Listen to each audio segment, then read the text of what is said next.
Hi guys, welcome along to Off Script Extra Time, another edition, and we're building up to a monster fight this weekend. It is UFC 229, it's Khabib Nurmagomedov taking on Conor McGregor. We're looking forward to it.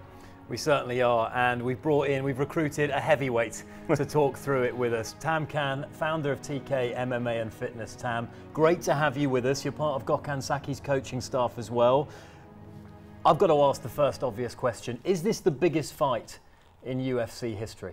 Yeah, for me, and I think all critics will say for sure, it's the biggest fight, and I think it's going to break all pay-per-view records, for sure. Wow, and you've got to an extent tip your cap to Conor, because he's been out of the game in the octagon for 2 years. He had last fought Eddie Alvarez back in November of 2016. Over a year now since he fought Floyd Mayweather in a boxing ring.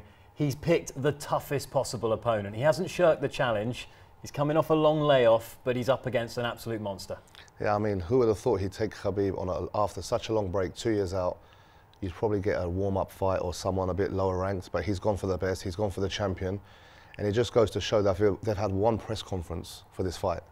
No media, no world tour, and it's already the most highly anticipated fight in history. That shows Conor's star power without a doubt. I mean, he's such a mega star. He's more like a pop star now since the Mayweather fight. I think he's brought in celebrities and different kind of demographics into the UFC, which is going to make this fight break all records for sure. Stylistically, Tam, you look at both men, they match up beautifully. We often say it's the old maxim, isn't it, that styles make fights. Give us a breakdown. How do you see this fight going in the small hours of Sunday morning? I mean, look, they're both each other's kryptonite. You've got the best grappler by far I've ever seen in MMA history, Khabib. I mean, he's 26-0. We have no weakness of him. He hasn't even lost it a round. Let alone lose in a fight. He hasn't lost it a round. He hasn't been dropped. He hasn't been rocked. He's so good that we look at little mistakes. He hasn't finished someone and we're trying to criticize that. That's how good he is. Then you've got Conor, who's got that left like sniper missile, and everyone says, is he just talk? Is he that? But like he says, he backs it up. So you've got both of them have got a style which is bad for the other guy. You know? The naysayers for Khabib, Tam, would say yes, he's had 10 straight wins in the lightweight division, but who's he faced? What would you say to them? I mean, it's hard to say. I mean, sometimes like he fought Barboza, who's a very devastating striker. He's not a champion, but sometimes these guys are hungrier than the champions. Yeah. I mean, it's all about the day on the fight. So Alaquint is another dangerous guy. I mean, he's beat Rafael dos Anjos, who was the lightweight champion, who Conor was supposed to fight. I think he pulled out due to injury. And then I think he was replaced with Diaz. I think that was a Diaz fight. So, I mean, everyone he's fought, I think he just obliterated them. And that's what everyone's kind of criticism will be of him. But Mike Tyson had the same. Anthony Joshua will be getting the same. When you're that good and you're a champion, there's nothing to pick on, so you'll say the opponents are not good. But now he's stepping up. I mean, this is a big test. Who is the king of the division? Who is the king of the UFC? Conor's taken the challenge on full on, as he always does. He's made proclamations. I think before the Alvarez fight, he made some declarations. He embarrassed Eddie Alvarez. He knocked out Jose Aldo in, what, 13 seconds. He said he's going to maul Khabib. How's he going to win this fight? Is it by hitting Khabib as he comes forward to try and take him down? How do you expect this to play out round by round?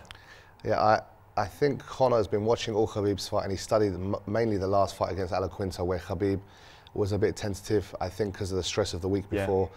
There was about 3 opponent changes and the whole bus incident. That we won't get into now. We won't get into now. So I think with Khabib's strategy, he's very far on. He's like a Lamborghini, like a truck coming at you. He doesn't stop. Every fight he comes out, bell goes, he runs to his opponent, hits a few shots, takedown. With Conor, that's not the good strategy to take. Conor's a counter puncher. He can sit back. He's like a sniper. So I think he's anticipating Khabib walking into one of these lefts, kind of stunning him or dropping him to the floor, even knocking him out, and then that will reverse the tables. Let's see how Khabib deals with adversity. Give us your take on body language. I know body language is an awful lot. I know we as fight fans like to read body language and look into what these fighters are doing. In that press conference, that one and only press conference they've had thus far, Khabib looked, to me, a little bit more relaxed. I know some people would say he's looked nervous. Conor looked to me as if it was a charade, as if it was an act. You're reading into that? Yeah, Conor's Conor. I mean, people are saying Conor was a bit over the top this time and maybe he's nervous. I don't think so. I think Conor, that's his game. Khabib's always he's from that kind of culture where they're very passive, they're very relaxed, well-mannered. So he's always like that. But Khabib he knew he could never win the verbal with Conor. You're not going to win it. So Also, English is his second language. It's not his first. So for him to get into a tirade and not know English very well, he's going to look silly. So I think he took the advice of his coach and thought, I'll sit quiet, let him talk, and then Conor just went crazy. But I think why it was more effective, there was no fans there. So for us, it was more shocking. Yeah. It was just silent in a studio or like a little auditorium. So for us, it was more effective. Whereas if there's fans, people interfering, boos, chants, it wouldn't have been as effective as it was. Yeah, fair. Got to ask about the mental side of things with Conor coming back. After the long layoff, he made reportedly over $100 million fighting Floyd Mayweather. It's very difficult to get up in the morning, let alone prepare to fight Khabib, when you've got $100 million sat in the bank. Is he, or is that going to soften him? Because you can't escape that. Mentally, for him to prepare to face this challenge, he's going to have to be as sharp as he's ever been. Will he be, having been out for so long and being so well rewarded now? I think so. I think at the end of the day, he's a fighter. I mean, with Conor, every fight, if you look at his background, he doesn't budge or avoid anyone, which is rare in that level. When a guy comes to become champion, I know Mayweather had a lot of slack for picking opponents when they're older or choosing how to go out. I mean, he picked Conor for his 50th fight, which is an MMA fighter. Yeah. Conor doesn't turn down the fight. I mean, people change opponents. He'll go up a weight, he'll go down a weight. So I don't think that. I think he'll be hungry, and I think with the whole bus incident and the hype of Khabib being such a Terminator, Conor's like, no, I want to be the man. It's more of an ego thing. Yeah. I don't think it's about money. I really believe Conor wants to prove himself as number one. And for sure, Khabib's the same. You mentioned there, Tam, he doesn't shirk a challenge, does Conor? And I was shocked when this fight was announced. The fact after a 2-year layoff, he's gone for the top dog in UFC, arguably one of the pound-for-pound best, the lightweight champion. What about those that say, though, that he's not defended a title, that he isn't a great champion, Conor McGregor, because he hasn't defended a title? What do you say to those?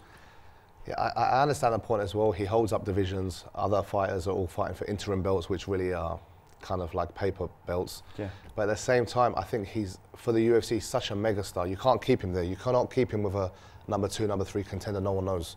When you've got such a powerful star, and to get that kind of demographic of like every viewer, I mean, we're doing a whole podcast, a vlog on him. So that shows his pulling power. Where have we done that before in the UAE on any MMA fight? No one knows.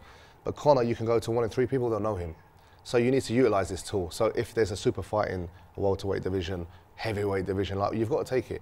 I mean, it sells tickets. Either way, they'll say Conor's going up. Can he be the first double champ? So it's like Mayweather was in boxing. You need to only set up super fights now. He's too big for these defences. I got to ask, it was a great tweet that I saw that was comparing Conor to Al Pacino in Scarface. Just before he gets shot in the back with a Tommy gun at the press conference. He's a deluded gazillionaire about to face his demise. Did you get that sense that maybe he's underestimating Khabib a little? Maybe, he's so absorbed, his ego is now so gigantic that he'll walk into this fight maybe not as prepared as he needs to be?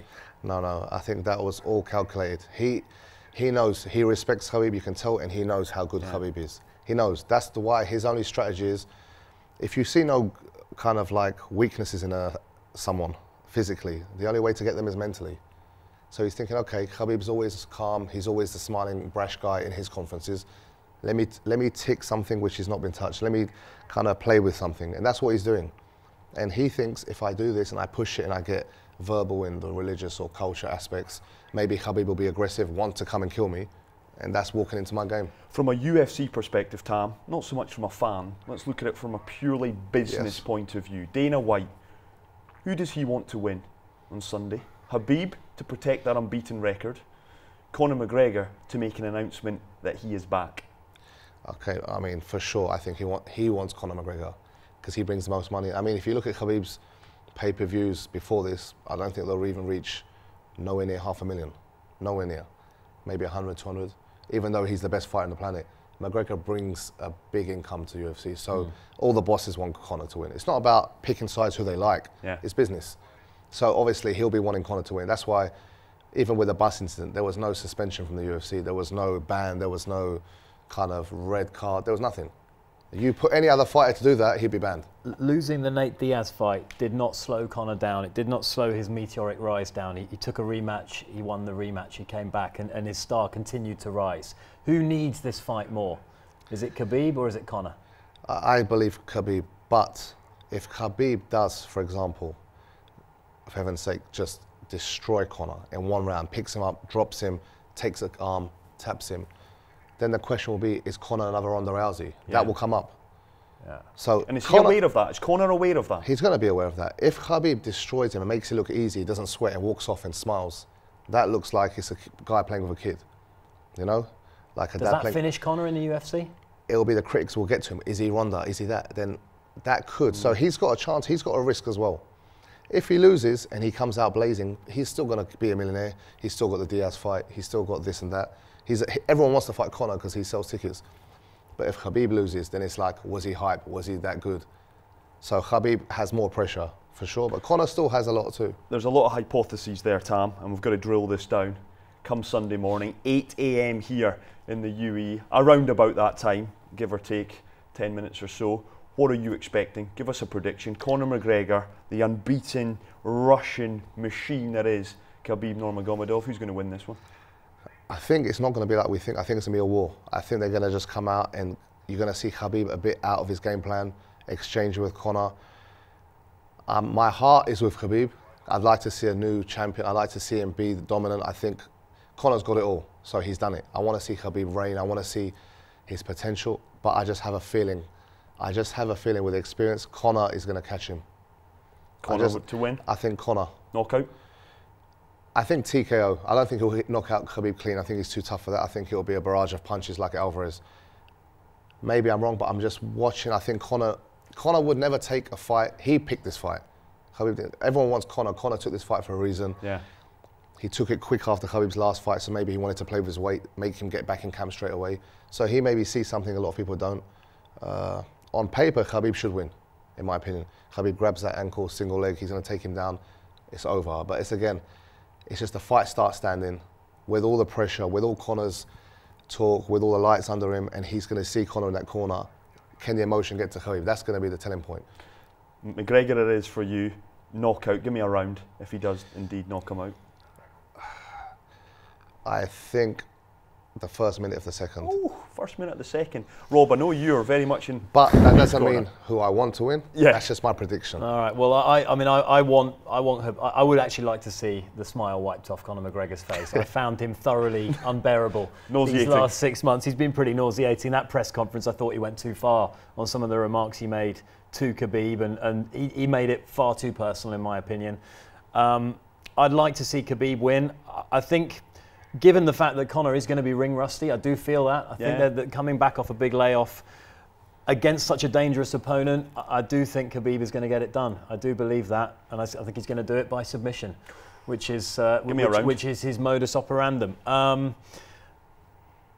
Conor has a history of gassing in the second and third rounds and then getting a second wind. I think on that first come down, I think Khabib's going to take him. So maybe second, early parts of the third round. So we've got McGregor. We've got Khabib. It's head over heart for me. I actually think I'm with you, Tam. I think Conor under the spotlight, whether he's got under Khabib's skin, whether Khabib's game plan goes out the window because emotion comes into it. I just think if Conor wins this, I'm with you in that, Rob. If Conor wins this, he's got to do it by the end of the third round. The later this goes, the more you fancy Khabib. I agree, 2 rounds. I think if it goes further, Khabib. If Khabib gets Conor down early though, I'm going with Rob, the same thing. That weight, that pressure on top of him, he'll gas him. Just take the energy out of him, and then there's an arm. I mean, Khabib's got the power he's like a bear. I think the guy's got a strength of a heavyweight, so it's about strategies. I just believe Conor will implement his strategy smarter and quicker, and the fight starts standing. They're both dry, no sweat. So Conor is going to be fresher. He's going to be used to it more. He's come from the biggest fight in history of combat, Mayweather. So this is not going to faze him. No. Khabib's first time. So it's adrenaline at the end of the day. Put them in a gym, Khabib beats him 99 times out of 100. Put them in a gym fight. But under the lights, with the celebrities front row, with the hype, with the press conference on Thursday, with the weigh-in, with McGregor screaming in his face, with a bottle of whiskey in one hand, it's going to all add up, and I think Khabib's going to feel it. It's very hard. I mean, it's 90%, a lot of the time it's a mental game. It is. You could be a superstar fighter, but if mentally you're not ready, that's it. Give us some permutations quickly, Tam, before we let you go. Some permutations. If Khabib wins, what's next for both fighters? If Khabib wins, I think it'll be the Tony Ferguson fight. If he does win against Pettis, he'll just reign as champion. But don't be surprised if he does retire as a king. If he retires undefeated, the first ever undefeated UFC champion, he could do. He's proven it. If Conor wins, win or lose, he's got. So if Conor wins, I think he'll go for Woodley, welterweight. If he wins, and he'll for sure. A 3-weight. He'll try to become a 3-weight champion. If he loses, I think the Diaz trilogy. Ooh. Either way, Conor knows he'll go back, he'll smile, and he'll have another fight. Yeah. Khabib loses, where does he go from there? If he wins, he might retire. So either way, Khabib win or lose, you might see him the last time. Cannot wait. Cannot wait for this fight. It is Khabib Nurmagomedov, 26-0 against Conor McGregor with a 21-3 record in MMA. I cannot wait for this fight. I know these boys are excited as well. 8 AM, round about that Dubai time on Sunday morning. UFC 229. We'll be watching it, and we sincerely hope you will be too.